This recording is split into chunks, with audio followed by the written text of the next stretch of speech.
Hey everybody, it's Olivia. And today I want to do something different at Freedom at the Mat. I want to do a story time, right? And not the story time that everybody does, like with story time with their personal lives. A story time, good old-fashioned storytelling. I am going to read a passage from Something More, Excavating Your Authentic Self by Sarah Ban Breathnach. It's a beautiful book that I purchased from my mother actually years ago. I bought this book in 1999, and it's a book that's still relevant today. It is a book that shares different women's stories. There's so much power in knowing that whatever you're experiencing, you're not alone. And so this is about home, finding a home. Home is where your heart is. We've all heard that, but this is what the author has to say. She says, there are homes you run from, and there are homes that you run to. So settle in. We've got about 5 minutes together where I share this story with you. Several years ago, after her marriage ended, a good friend was forced to do the unthinkable. She had to sell the beautifully restored 18th century farmhouse in which she had lived, loved, and raised 6 children over 3 decades. It was wrenching to watch her pack up a lifetime of memories and go through the motions of moving on. From the outside, the small suburban townhouse she settled into was as unassuming and plain as her former house had been imposing and grand. I remember feeling awkward as I rang the doorbell on my first visit. Besides enduring the pain of divorce and dislocation, was my friend living each day with the discomfort of trading down? When she opened the door, her glowing face revealed that in many ways her life had been upgraded. I hadn't seen her this happy and serene in years. Her new house radiated a warm hospitality that seemed organic. It was almost as if the walls, windows, ceilings, and floors possessed human qualities. As she led me through each light-filled room, the peace of this dear place was palpable. I had not been having a good day, but here, drinking afternoon tea and basking in the benediction of a cherry tree blossoming outside her living room into her window, I remembered what contentment felt like. As reluctantly, I took my leave. I asked my friend to call me first if she ever wanted to sell this place. It was a ridiculous request. The house could only hold 2 people comfortably, and I was married with a teenage daughter and 3 cats. But she declared she never had any intention of selling. She was settled here now. She was healing. Besides, as she said, there isn't a man alive I'd leave this home for. If we hadn't been laughing so hard, we might have heard the angels chuckling. That's because last year, I watched my friend walk down the aisle with a wonderful man who was so much in love with her,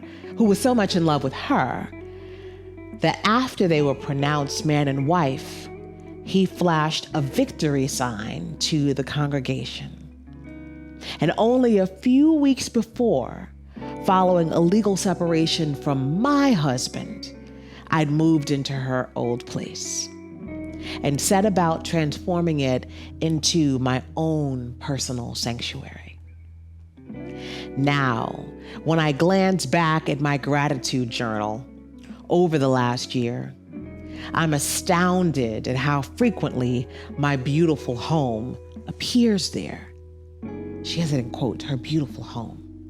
While I was stunned to be starting over from scratch, right down to new can openers and pot holders, and I know all about that myself. I now realize that my new home is coaxing me back into my own authenticity in a way I could have never imagined. As I glance around, I see glimmers of the woman I've always wanted to become, expressing herself in myriad ways. Favorite quotes stenciled on the walls, a soothing yet surprising color palette, fresh flowers in every room. Each day, in small ways, I come home to my authentic self. Or to echo Edith Wharton, perhaps I am living with my true soulmate after all these years, myself. Heaven knows how happy I was the day I hung in my entryway, whitewashed, distressed, wooden pegboard on which is carved the House of Belonging. I just crossed the most important threshold of my life, the house of my own longing. But while I had a new place of dwelling, I was sorely mistaken if I thought I'd arrived. Crossing the threshold of my longing didn't end my sojourn to self-discovery and authenticity.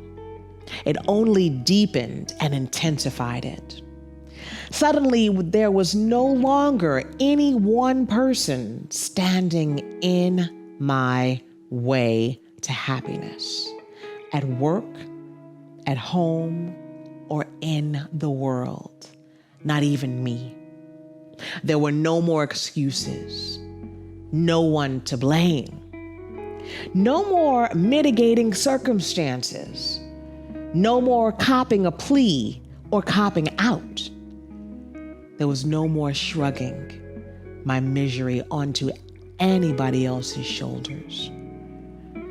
Oh, the holiness of being the injured party, as Maya Angelou admits.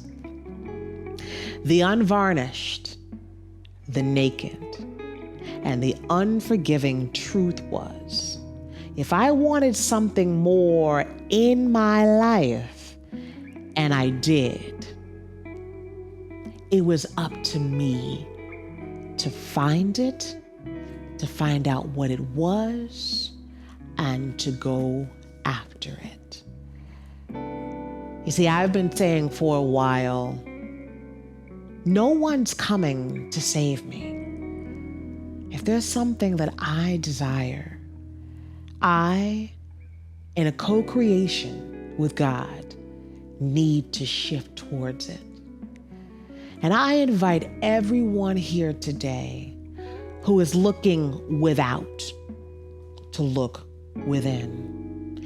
Anything that you want, if you're running from something, trying to run to something, to just stop. Pause. Acknowledge where you are today and acknowledge that home lies within you. Where you find your peace is where you find your home. No one is coming to save you or me. And I invite you to begin to do the self-discovery work that you need to do to set up the circumstances that will allow for you to live the life that you desire. May God be with you. Thank you for listening today. Namaste.